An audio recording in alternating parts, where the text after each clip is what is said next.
Hello and welcome to another Business Agility video podcast. Each week we explore business and technology topics for small and medium businesses in Canada. And we spend 30 minutes and we start right at the top of the hour at 2 o'clock and end at 2:30 Mountain. So today we're going to explore top business technology topics and trends for 2021. So this is actually a part two from last week's session. So last week we looked at three sources from Gartner, Forbes, and Deloitte, and we found some common themes across some of them, focusing on people, agility, and then they did get a little bit technical in some of the topics around things like artificial intelligence, and there were some new technical terms that some of the writers just seem to have a lot of time to invent these days. So what we did is we broke down the topics into mostly non-technical terms and what is relevant for small and medium-sized businesses in Canada. So last week we featured Gartner's top 9 trends, and we only had time to kind of get into a really quick review of Forbes and Deloitte. So there were a few topics in there that we didn't have time to feature. So that's why we decided to do a part two. So we'll recap some of the stuff from Gartner, and then we're going to drill right into some of the other points because there's a couple of interesting topics that are very relevant for us in today's economy. So again, it's our role as provider of technology solutions to break down some of the technical jargon and to be a bridge between what technology companies and providers are doing to what our customers are trying to do every day. So our panelists today are Samantha DeForge and myself, Marie Quibel. As always, our format is interactive.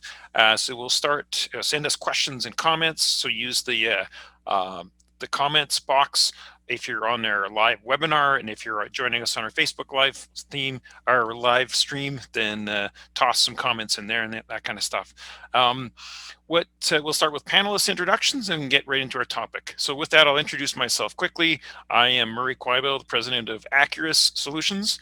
Now, we are a cloud enterprise resource planning, or ERP, software provider. So yes, we have a strong vested interest in today's topic.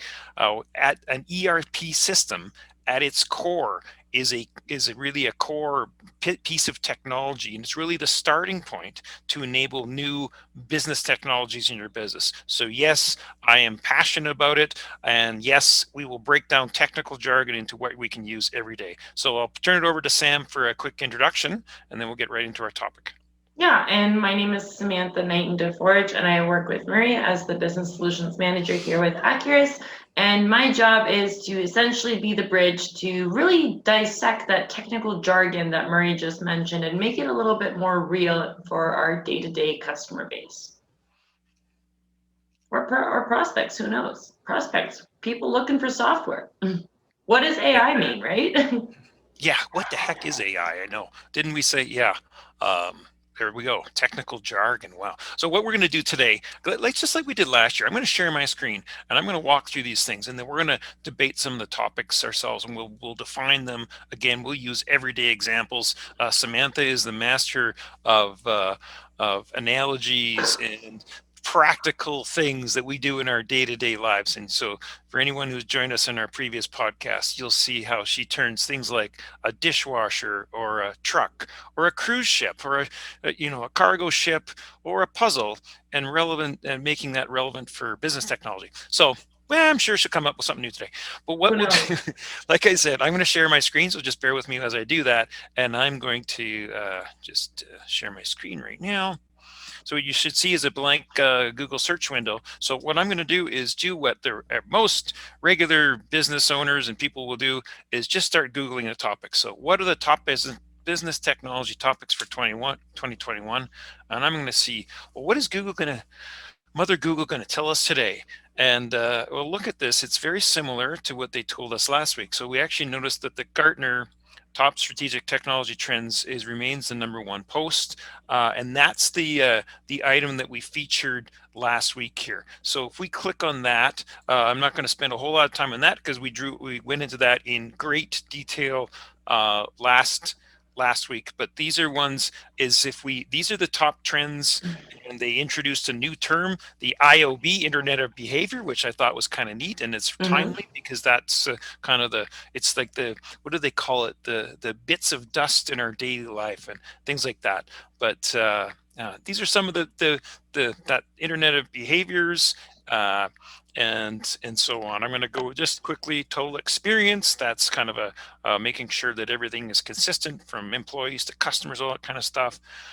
Privacy, distributed cloud, anywhere operations, the cybersecurity mesh. That's a bit of a new way of dealing with Oh, I remember that the one. environment. Yeah, we'll talk a little bit. There's a different spin on it with one of the things we'll talk about today, but it's the same concept. And a few other things around. There's our AI there, intelligent composable businesses. That sounds like a funny term, but it's what it is just making sure that things are combined and it's consistent across all platforms. There's our AI again, and hyper automation. I like this. Anything that can be automated should be automated. Yeah, Isn't I that like a that great? too. Okay, so like I said, we're not going to get into further into Gartner. So let's look at something different today. I'm just going to hit my back button here. Come on. Maybe I should actually press the back button. And we're going to start with Forbes here. So again, that happens to be, one of the top things in Google. So we're going to get into Forbes, and they actually, instead of having 9 points to kind of go down in and debate, they have five. So I like that. Kind of boils it down into five things. So five biggest technology trends in 2021 everyone must get ready for now. Well, that sounds kind of interesting. So let's kind of just drag into that. And I think one of the things that stood out for me here is, and we've heard this point here, and let's just highlight this here. We've heard this point with many analysts, and as people are trying to get their head around what does this pandemic mean and that kind of stuff. This is a strong point as basically what we've seen in the business environment and the human environment over the last year. It's really been a catalyst for a whole host of changes. And so one of the things that we've talked about a lot is a digital transformation. But what we're seeing is a rapid digital transformation as a result. And Sam, will maybe let you talk a couple points on that. But this is kind of a main theme that we'll see here. So maybe just share a couple thoughts on the rapid digital transformation that we're seeing in the world. Yeah, you see, I would almost disagree with that to a certain extent because I think that there's two types of businesses out there. One, people who actually said, we got to do something, we got to get online, we need to sort of navigate and really go towards digital transformation and become a little bit more automated. And then there were other types of businesses that just literally put millions of more band-aids on top of the band-aids they already had in their business because they were afraid of, any kind of change because of so much uncertainty in the market. And I get that, right? I mean, I get it from both perspectives, and both are completely logical. There's bucket A, who's like, we got to do something because you know what, this is going to change the world, how it is forever. And then there's bucket B, who are sort of on the more cautious side of things, right? And how it's, you know what, yeah, I'm not doing anything until this goes away. And I think in 2021, this is exactly what we're going to see is those people in business A are now going to start leveraging digital transformation and really trying to convey and translate their businesses online because now they have to. The other people have tested it, they've been the guinea pigs, they've been successful doing so. And now I think that there's that level of comfort for business B buckets to really get online and go through Yeah. it. I mean, I think that's a good point in that, when we talk about a digital transformation, it can take many phases, and you have a good point that because it is tough when you're, kind of wondering whether you can turn the lights on in your business the next day or not. It's really hard to kind of start to think about a digital transformation in your business. I think what we are seeing in some of the logical or the easy ones though are a trend towards e-commerce. So again, that's a bit of a digital transformation. So instead of walking to the store, then you go online. The other one is working remotely. So instead of actually physically going to your workplace, you're doing business, through what we're talking about, we're using right now, a Zoom platform. So instead of it having an online web seminar, you're doing a webinar. So those are things that we as people know, but it's not such a fundamental maybe switch in business software, that kind of thing. Well, think about what Shopify did, right? Like as soon as COVID hit, within a month or two, Shopify declared that they are going fully remote, Yeah. company wide, and they found that actually a huge business benefit because they got rid of essentially most of their offices. They didn't need them anymore. They gave each employee $1,000 a month, just $1,000 spot fee to set up that office in their space.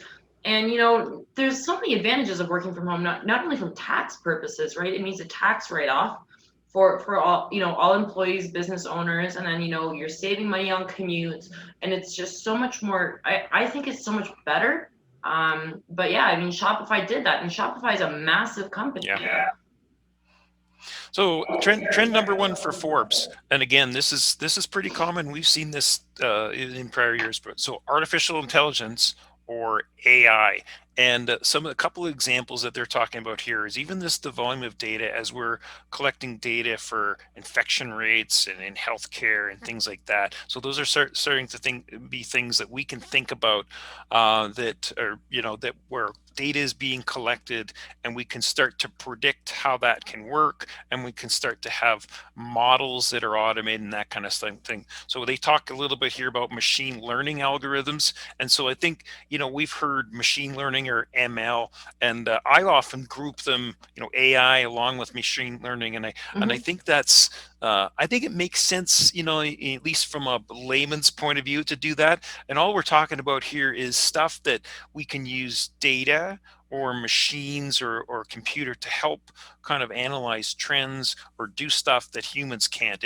And this has been out there for a while, but I really think that we're, again, with the kind of a rapid digital transformation that we've seen, this stuff is going to start to come faster. And so what that means is that there will be practical technologies or practical examples, and it's up to us as providers of this to bring those to our customers. But I don't know, Sam, if you want to maybe throw out a couple of examples of AI or machine learning that we're seeing even with some of the software we're using.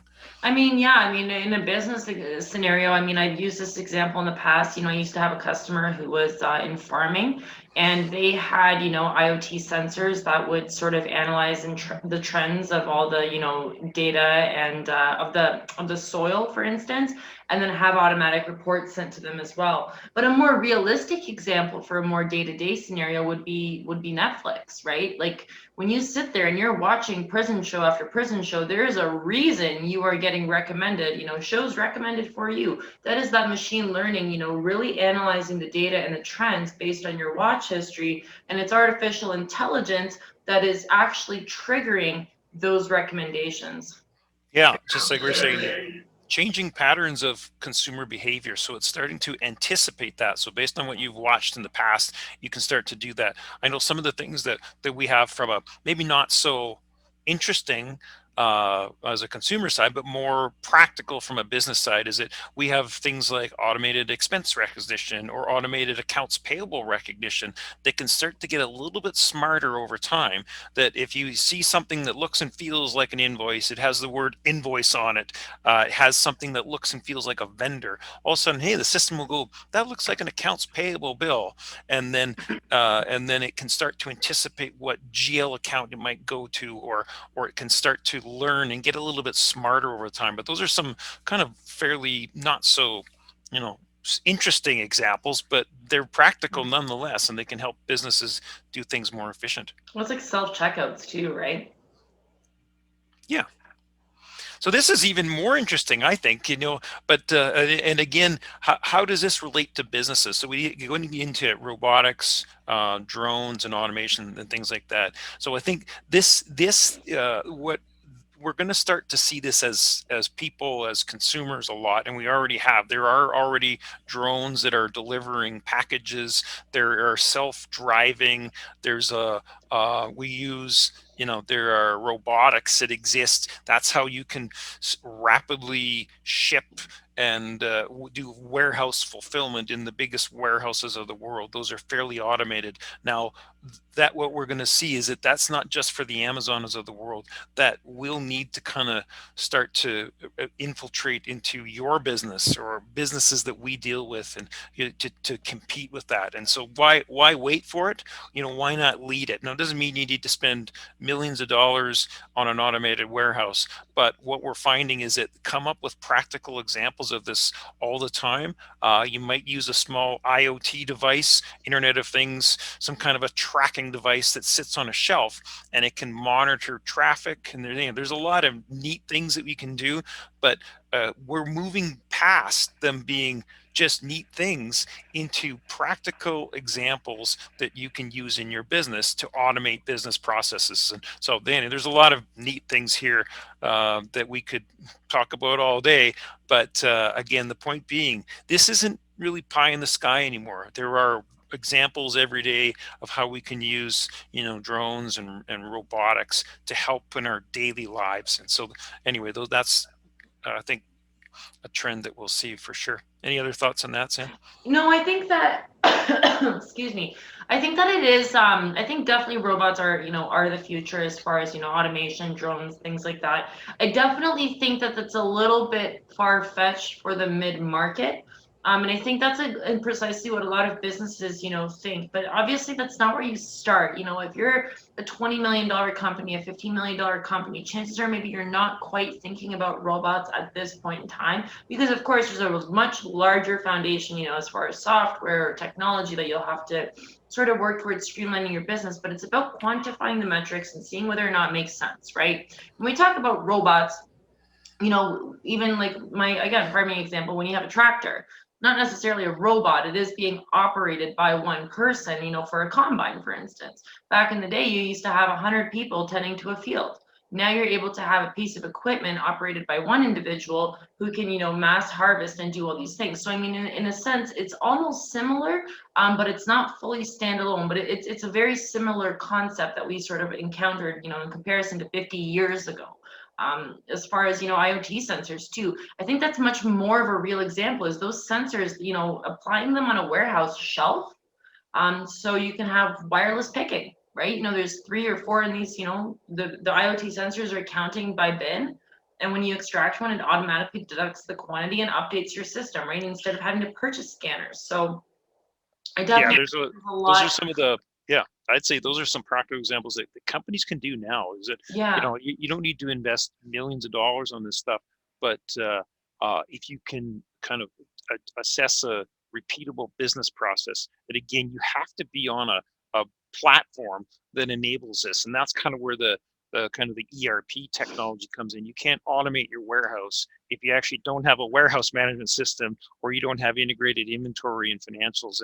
And so you do have to be on that kind of level playing field. And I know those are some kind of key points, and we'll see that in some of the Deloitte points, and it was also consistent with some of the Gartner ones. Well, that's what we've said, right? ERP software is the glue that keeps all of this technology together. Yeah.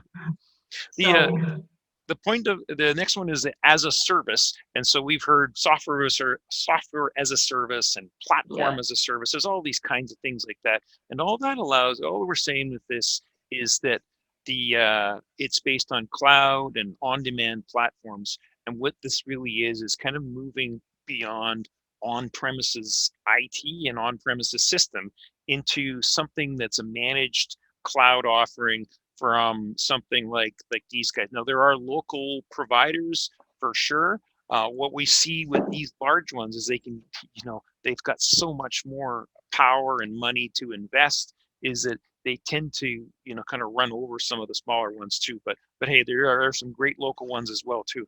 But I think the idea here is you can rapidly scale things, and the example they use here is Zoom, for example. So Zoom was a tool that we've used for 3 years. But think of the rapid expansion that it's now used globally with some of the largest companies in the world. So they were set up, I think, on an AWS, Amazon Web Services platform, and they basically turned on a few switches and they were able to scale up. And that kind of a because of the technical environment allowed them to rapidly scale up and focus on delivering more functionality each day and help figure out some security breaches that happened, but they didn't have to worry about the technical environment, I guess. A couple of other ones here, the 5G and enhanced connectivity. So I think again, 5G internet, what we're saying here is that that's just going to get more of that, and it allows people to consume this stuff faster and kind of more of it. And so I think that makes sense. And of course, that's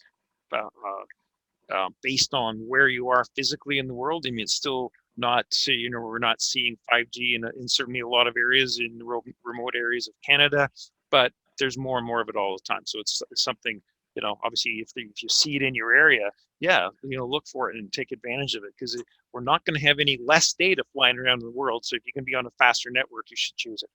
You know what? There's a lot of conspiracies though about 5G. I've had a lot of people in my network and in my friends list even say that, oh, 5G is so bad, it causes cancer, or it's, not giving us any privacy anymore, or, there's a lot of different things about 5G in the market right now.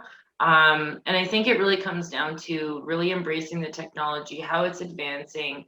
But I think a lot of people are very reluctant to see how quickly technology is advancing, because they think that in a couple of ways, I think people are not, right? I mean, and I think there's a really big disconnect there. I don't think that people are keeping up with how fast technology is advancing, and it's really making it a hard acceptance for everybody, right? But I Yeah. think this is a really very strong topic right now that a lot of people are either pro or very against in the market I think today. it's funny, at its core, all it really is a faster, internet, or a faster set of tools to enable faster bandwidth and things like that. But it's interesting how, yeah, it could be more. And I think as we start to, where the lines of privacy are blurred, we're using apps all the time. We have these tracking things that are tracking what we're doing, and who knows what Google is listening to, and Alexa all the time, and who knows what might be embedded in the 5G types of, you know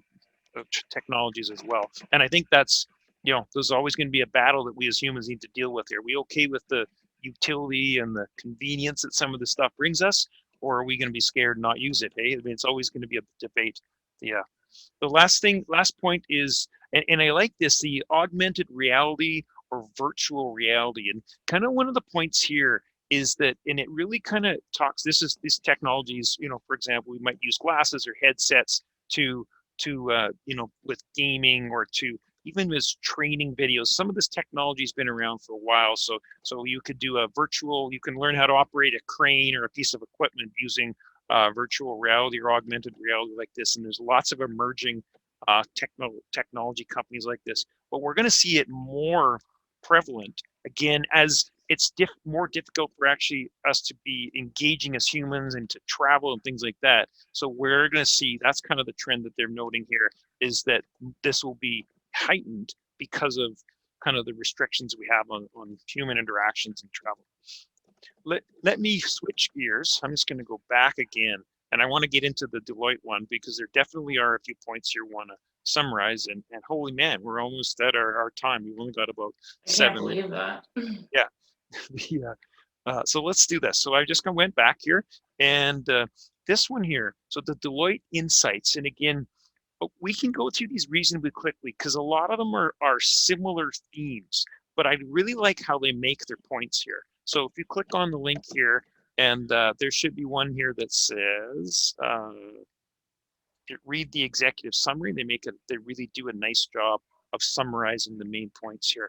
What I'll show you, we're going to take you through each of the points here, because they make some compelling kind of points around getting on a stronger, more robust business platform. So first one, strategy engineered. What the idea is that they're saying the distinction between corporate strategy and technology is blurring. So basically they're saying if you don't have technology to support what you're trying to do as a business, it's almost a recipe. I won't say for disaster or failure, but you're going to get run over by a competitor. It's kind of what the point that they're saying is that. So so think of it as a set of opportunities, not as a set of risks. I mean, it kind of works in both, but that's kind of what we're saying is that think about this as a strategic direction. Look at things like I've highlighted here. So again, don't think of AI, automation, analytics. Don't think of it as a pie in the sky thing that, yeah, maybe we should do later. Think of it as that's something that your competitors are doing now. And if you don't do it, then you got to be, then you should be concerned. That's kind of what you're saying. This core revival is the next one. And this talks directly about the thinking about we've got some legacy systems, and are they helping you or are they hurting you? And what they're saying, it's time to change and recognize to modernize some of these core systems and look at better platforms to facilitate the growth and some of the adoption of technologies. So that's what they're saying, and the points are that's part of the modern CIO's digital transformation playbook. So again, pay attention to this because what we're saying is that if you're not on a solid modern platform, you're going to get left behind. And so that's kind of what the main thoughts are there. It's, as we think about supply chain. So again, if your business is buying and selling goods, if you need to bring in materials from overseas and all that kind of stuff, what they're moving this beyond paper and things like that. So we're digitally transforming a supply chain to be more customer focused. So again, if you've got a competitor that may be getting goods shipped from Amazon, we know how quickly they can deliver. But if you're delivering some of the same stuff that your customers can go online and have it delivered the next day, then Amazon, for example, is doing that because they've fully automated the supply chain and it's all about customer focus. Well, there's no reason you can't do the same thing. That's going to be our points, is that look at how you might look at your supply chain. How can we make it to be more efficient? We don't necessarily have to use robots and drones, but how about if you have a system that is actually real time for tracking purchase orders, purchase receipts, the logistics, shipping and fulfillment. And again, a lot of companies, those are standalone systems or old systems, and they're not kind of integrated with tracking systems and things like that. So that's kind of what they're saying here about supply chain. Any thoughts, Sam, on the supply chain and kind of some of the trends that we're seeing with some of our customers? Well, and I think it comes back to when I spoke at the National Supply Chain Expo Yeah. there. It was, I covered this topic exactly to a T. And it was how most businesses say that they have a supply chain, but each chain or each link operates as a standalone component within a business. It's not actually linked together, and it's not in a sequential link either. So I think that's a big struggle that businesses have is, we're starting at the bare bones, the core, right? The first steps. First let's get that chain, let's Yeah. get that automation, let's get those workflows. Every business needs that. If you have a business, you have a supply chain. So you really need to focus on creating that link and that sequence so that you have your workflow, right? Defined as well. But if everything operates as a standalone unit, well, you've already lost money because you haven't fully automated, right? Yeah, that's right. You've either lost money, it's been efficient, or you know what, you've lessened your customer relationship. And I think I won't say you've lost it, because customers you've got some value possibly built up over time, And but I would say that is where every single business needs to start. I think that every single year, if not twice a year, businesses from the top down should really get together and see if there are any inefficiencies and evaluate inefficiencies that exist in the business and try to find ways to resolve them, right? yeah, this is again making the AI, or the artificial intelligence, point here. And the point they're saying here is that this is moving from kind of a on the back burner project to, if you integrate it into your business operations. That's what we're seeing. So we're seeing that they are that we are kind of having transformative benefits of it, and it's kind of moving into the operations. The next point is kind of more about data. So again, the data analytics to help us, make decisions. And we know we've talked about it a lot, but we know that there are competitors and other companies are starting to get some advanced analytics that can start to predict this stuff. And again, that's what we're seeing out there, and we know that we have the systems to do it. So let's take advantage of it. Well, Murray, we are at 2:30. We do have to wrap up for today. Can you believe it already went by that quick? Yeah, I know. The last point, yeah, I will feature two things here. The one thing I wanted to talk about is the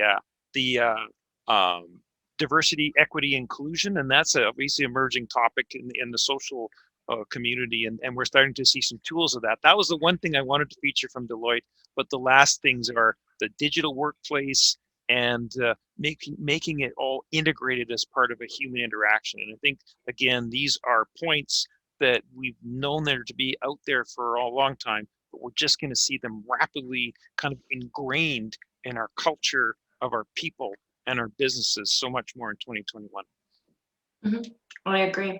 And I think if you want to stay tuned on our future podcast topics coming up in the next couple of weeks, we've got a pretty slammed February. It's going to be some pretty cool things to discuss, but I definitely want to see if we can slot, if we don't have a slot, I don't know if we have any slots left in February, but I do want to continue this discussion where we can really position how a mid-market based company or small business for that matter can use technology appropriately based on their size to really take advantage of being able to digitally transform in this sort of a market. So I think that'd be a really great topic and very relevant for today's day and age. Sounds great. All right, guys. Well, thanks for joining joining with us. Stay tuned. If you want to see our topics, access our website, and we'll see you next week. Thanks.